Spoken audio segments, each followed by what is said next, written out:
How you doing, guys? Welcome back to Bedroom Reptiles. Here we are with another video. I'm going to show you guys how you guys can raise a simple nano reef tank. I'm using a 10-gallon, guys, a little protein skimmer, a little tiny light, little simple stuff with little soft corals. I'm going to show you guys how you can do that. So as you can see, I'm using a simple 10-gallon tank, guys. We got some soft corals in there. This is a Zen tree. We got a little zoethin coral. Everyone says them differently. A little flower pot. That coral's not doing well, so that's why I moved it down here. And then we got some green star polys. Everyone's got green star polys. And I just fragged off this one, and it's already recovering and doing really well because it was getting invasive on the rock. That's the only problem with green star polys. You have to watch it. And then I have just a simple basic pair of clownfish, female and male. Other than that, this tank's doing really well with some sand. I got some Mysteria turbo snails running around in here. This tank's got a lot of algae. You'll see on the base, on the sides of the glass and everything. But other than that, this tank is running very well, and it looks very well. Super clear, as you can see on the sides too. There's my tiger sand conch over there. As you can see, he's cleaning a lot of the detritus and a little bit of algae. Not too much algae, it's really more just detritus, but this tank's been running, I'd say, for about 6 months. And I stocked it slowly. First month, I started with just the pair of clownfish. In the first, actually 2 or 3 months, I just did clownfish for a while. And then eventually I started with green star polys. And then I got the Zen tree and the zoethins and then flower pots. And then it's just been like this for the past month or two. And it's been doing great. And we're going to talk about how you guys can do this too. So starting off with the basics is just, I literally have just a simple Aqua Clear 50 on this tank. This is just a simple Aqua Clear 50 with the basic beneficial bacteria in there. It's pretty much just the bio balls, the little sponge, and then you get a carbon filter. So bio balls, under the bio balls is a carbon filter, and then under that's a sponge. And over here is like the little skimmer, like little pump thing that the water skims up and then it flows over in here to get spit back out here. A simple basic heater set to around 78 degrees. The light is around 15 bucks, and I can link it down in the description. And then over here, these two things, all this you can get on Amazon, by the way. You can get any heater works on these tanks, but I'm sure money and all that stuff, there's probably better quality ones. But just the simple Aqua Clear 50, hang on the back filter with the simple stuff that you're using. Just make sure that you have good beneficial bacteria and your tank's been cycling for a while. And we have our little cheap $15 light. Like I said, for my light schedule, I have it on from 9:30. They start around 9:30 a.m. and then they shut off around 8:30 p.m. But you can set it up to however you want. This is the Aqua Clear 50 mackerel, something like that. And this is my skimmer. It needs to get cleaned. But that's the collection cup. You have to clean that once a week, by the way. And then, so that is the Aqua Clear 50. I will put it in the description. And then a simple wave maker just to help flow on the tank. And that's pretty much what it is. But I will link this stuff, like I said, in the description. Now for the hang on the back filter, pretty much how this runs is, I let the tank cycle for about 6 months. Nothing in it, no fish, no coral, just sand and purely RO water. Now, you first, for any saltwater tank, obviously, you need RO water. Otherwise, it's not going to work. So you need RO water, definitely. And once you get RO water, and you have salt water, or you can make salt water yourself with Reef Crystal or the Instant Ocean. It's pretty simple from there. Once you have your water, let the tank cycle for 6 months, like I said. And you can use Tetra filters, I'm sure, but I just don't. I prefer a sump, and that's what my other big tank pretty much has. In my other video, you'll see my predatory fish and stuff. I have a bigger tank that's using a sump, and it's a lot more complicated than this. This is just a simple, pretty much to show you that you can do hang on the back filters and just a simple light on a simple schedule with a little protein skimmer and a wave maker. And you let this tank cycle for about 6 months. And after it goes through the ugly phase, so the tank will cycle for about a month or two. Once you get to that 3rd month, ugly phase will start. After the ugly phase, then it's pretty much set in. So once your tank cycled for about 1 to 2 to 3 months, I'd recommend 3 months. You can add fish. I recommend royal gammas, Clownfish are pretty good too. Royal gammas can be a little aggressive, so make sure you stock them last. Clownfish can be aggressive too, but they're a great beginner fish. Another good fish would be like flame angelfish, or flame angelfish can be good too, but those are more or less reef safe fish. I'd recommend if you're gonna have a reef, I would start with just the reef first, and then eventually add fish. But after you go through the 1 to 2 month cycle phase, you can add whatever fish you want. Once your fish are in there and established for about a month or two, then you can start to add coral. Depends really what you want. If you want a predatory style tank with lionfish, eels, and groupers, you can go that route. I'd recommend a sump tank and a big filtration in a tank with at least over 180 gallons. It's always better in the hobby.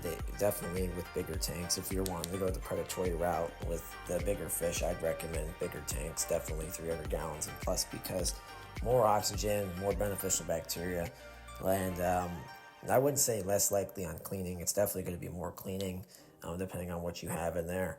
But just make sure that the fish that you get in these tanks, make sure that they are their appropriate size, because they do grow fast. Filters, pretty much, it's pretty simple, guys. You can use Tetra filters, you can use Aqua Clear, Filthy filters, whatever filter you feel comfortable using. You can set that filter on the tank, as long as you have RO water and a good salt water, whether if you're using Reef Crystal or the salt mix. So any filter works. Just the key is, as long as the tank is cycling for a good 2 months, 2 or 3 months of cycling, you can add fish, and then after 6 months you can add plants and coral, depending on if it's freshwater or saltwater. These same rules apply to freshwater as they do saltwater, but saltwater is more complicated because you have to have a salt refractor, and you have to do water changes once a week. Not only you have to track salinity, and also nitrates, and your ammonia spike up a lot faster, and also nitrates can creep up on you, but it's pretty rare unless if you're overfeeding a lot. As for the filters, these are pretty simple. Just as long as you set it up correctly, it flows. You can use the simple stuff. If you have tanks already established, you can scoop that beneficial bacteria and squirt and put it right in there, and that filter will flow. As for the lights, as long as you have a light that has a good timer on it, and will go on and off, like I said, 8:30 a.m. to, or 9:30 a.m. to 8:30 p.m. And on. And then these are just to hang on the back protein skimmer, which you can get pretty simple. Not too bad. These are $50. This is $15, and that's maybe cost around $35. And then $8 for the little wave makers. And then as for fish, that's where it can get pricey. And coral, it's really up to you what you want. Rock can be another $60, and then sand, it depends on what you want. As you can see, there's some aggression with the clownfish right now, as the female is the dumbest thing. Now that's normal, so don't freak out if your clownfish do that.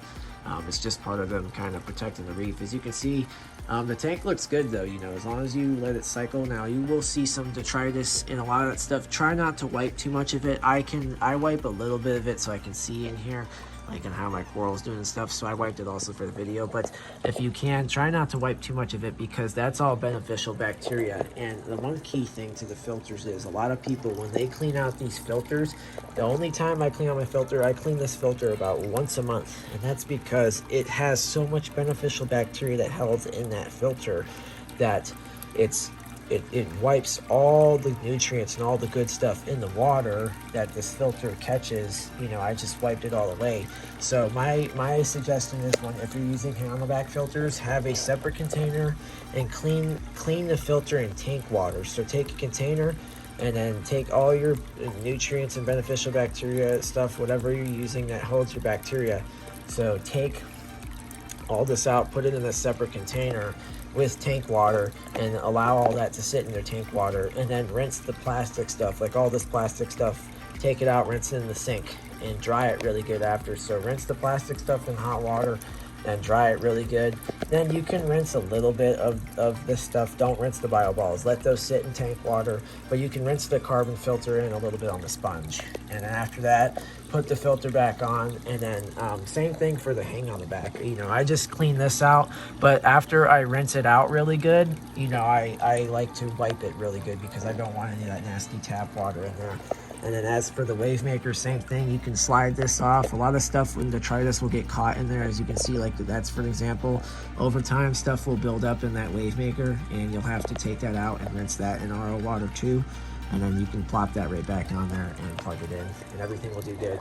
Now for water changes, I do water changes about once a week, and then you can vacuum out the substrate a little bit, but don't do it too much, because remember, that's also what holds your beneficial bacteria and also holds good stuff that fights off all the bad stuff in here. So it's a balance, you know, you don't want to take too much or too little. So I recommend once a week changes, water changes. And then for test kits, I recommend you definitely invest in your own test kits. Some people are kind of iffy with API, but I've had very success. This tank's definitely been successful with just using API. And then invest in a good salt refractor, and you'll be good to go, guys. If you let the tank cycle, like I said, 3 months, add fish, just do fish for like 3 months. And then after about 4 to 6 months, around that time, then you can add plants or coral if you're doing freshwater or saltwater. Same rules apply, and then you can go from there. But I would recommend start small with small fish like clownfish, royal gammas, you know, little fish, purple damsels, blue damsels, stuff like that, you know, little fish like that, and work your way up. And these are all soft corals, guys, like I said, you know, so it's nothing crazy. I don't have any torches or hammers or any of the LPSs and SPSs yet. I'm still kind of learning in the hobby. And then for testing the tank, I don't test my tank often unless if like something bad happens, like if the corals or fish are acting a little weird, I will test it. But my recommendation is I do try to test it at least like every once a week. Whenever I'm doing water changes, you might as well, you know, as you're doing a water change, you know, you might as well test everything and make sure everything's 100%. Other than that, guys, this tank's pretty much 100%. As you can see, the cool thing about these fish is one's orange, one's black, but the black ones kind of change. But clownfish are really cool.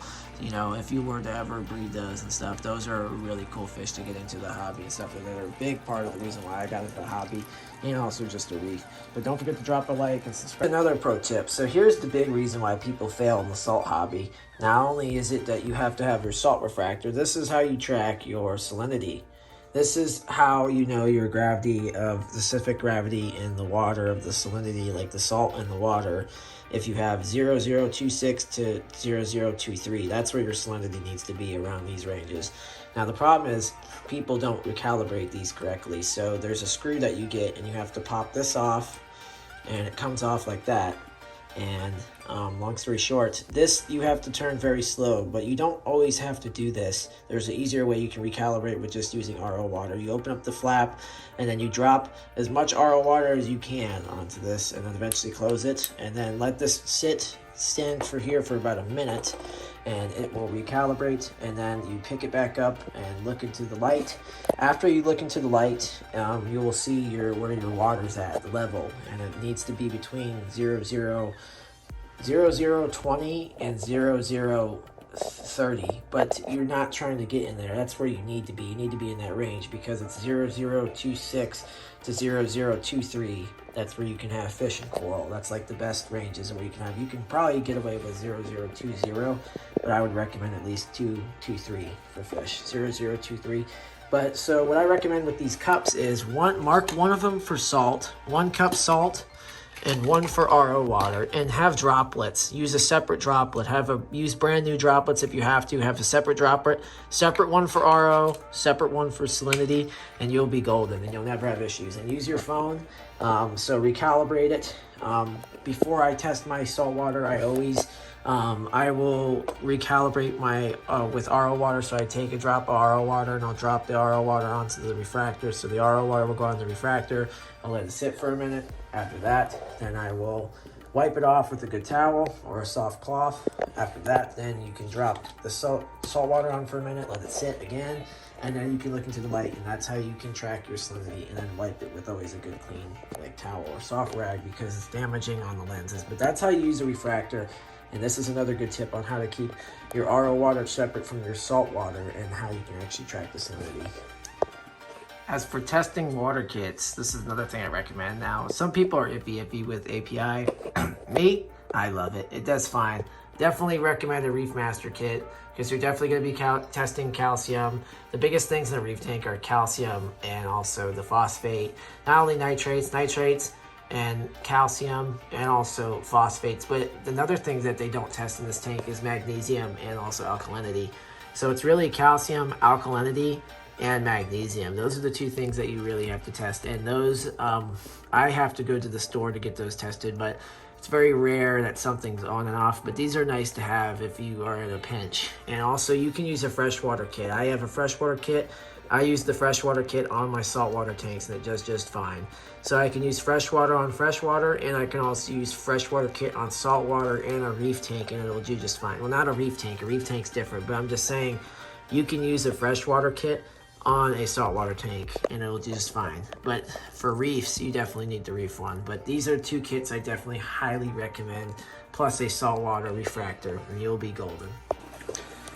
I know this is off topic, but this is my first tank that actually got me into the hobby in general. This is my big 75 gallon. And just to show you, you can do it, guys. It's got duckweed in there. We got a API EX40 on there, and then I have an EX70 on there also filtering as well. Now, obviously, these trees are fake, and the plants are fake, but the driftwood is real, and the logs kind of give it a natural aesthetic. Eventually, hear me out, I would like to eventually put live plants in here, but obviously with the fish I have, I can't do that. With the tiger Oscar and also African cichlid, and I know these two are not supposed to be together, but I will explain how these two are living in a minute. Just bear with me, it's a long story. So, with this tank, I would eventually like to do, I love the sand and I love the aquarium pebbles. As you can see, it highlights the logs, and I did that. So it's got sand, there's little aquarium pebble rocks around the logs, it's got duckweed, it's got, plants around there and driftwood. Eventually, I would like to get, I'm going to upgrade these fish to my 300 gallon pond. And eventually I'm gonna take out the fake plants because these guys tear up everything. You guys know how cichlids are, you know that they tear up everything. So eventually I will put live plants in here and it'll be the whole 9 yards. On how I got these fish, it started with a little 40 gallon tank I had, and it was right here. And I had that tiger Oscar I named Pepper, Salt and Pepper. I know it's basic, but I had Pepper and I had Salt, which rest in peace is no longer here, and I also had that cichlid and a blue parrotfish, and I had them all raised together in a 40 gallon, not this tank, it was a 40 gallon, smaller, and they were all tiny. They were like this, so they weren't big, they were little tiny fish. So let me reassure you guys, they were small. Now it's growing them out to where they could live in a big tank like this, and eventually maybe upgrade to a 125 gallon. But anyways, long story short, dominance took over, but they ended up actually all surviving well in the small tank. Actually, I did the transfer. I cycled this 75 gallon. It went through a lot of changes. Before I had this sand, if you notice these black pebbles, this tank used to be black gravel. So it used to be black gravel with like a rock here and a rock there, and then I had like some type of slab right here, and it was just not really natural. It looked cool, but it wasn't natural. It wasn't like how it is now, where it looks more like makes sense, So after I went through the phases of trying to know what I want, what fish I want, how do I want the tank looking, I knew I wanted a 75 gallon, and I put all the same stuff into this tank. And it was like that for a while. Unfortunately, the dominance took over. He dominated the tank, and he also did too. And then the other two fish unfortunately passed, obviously, because you don't see them. And for the last 2 years, it's just been my tiger Oscar and my African cichlid. So, and then I actually had these fish for a long time before I even I remodeled this whole tank to make it not trying to resemble Africa, because any tank and any species of any animal, the long story short, guys, any habitat that we recreate, we'll never be able to recreate where they live. We can mimic it, but we'll never be able to recreate it, so remember that. That's the rule of thumb in the hobby. Now, as for these guys, that's how they were able to raise. So I've had these guys since they were like little tiny babies, and they've been in here ever since. But I actually remodeled this tank, and that's why these still tiny pieces of black gravel are still there. But other than that, this tank is clean to the brim on it, and it's all sand. And then I got these logs and plants. Now you're wondering, why did you do that? Because it didn't look good. These fish kept bumping into stuff. The big rocks were in the way. It just was ugly. It didn't look good. It was not natural like how it is now. And now this tank looks awesome. I even have like some little, I don't know, you guys have seen that already, but for the fish people, it's kind of like a little idea. I'm giving you guys a little idea, but you guys can do that. And that's what holds the aquarium lights. So it's not on a stand. It's like a bunch of like little trees I took from outside. I cleaned these trees off really good. It's fake plants. It's all fake plants. These are all fake plants. Fake plants, but I took all the real trees and cleaned them off really well, and I made it like a little stand above this tank, and then it holds the lighting. And it looks really good. So, but yeah. Same rules apply for every tank. Sorry that this video is so long. It's just I have a lot of knowledge. And I love to share it, and I'm super passionate about this hobby, and I hope that you guys are too. Thank you guys for watching, and don't forget to subscribe and like and follow for more. God bless y'all.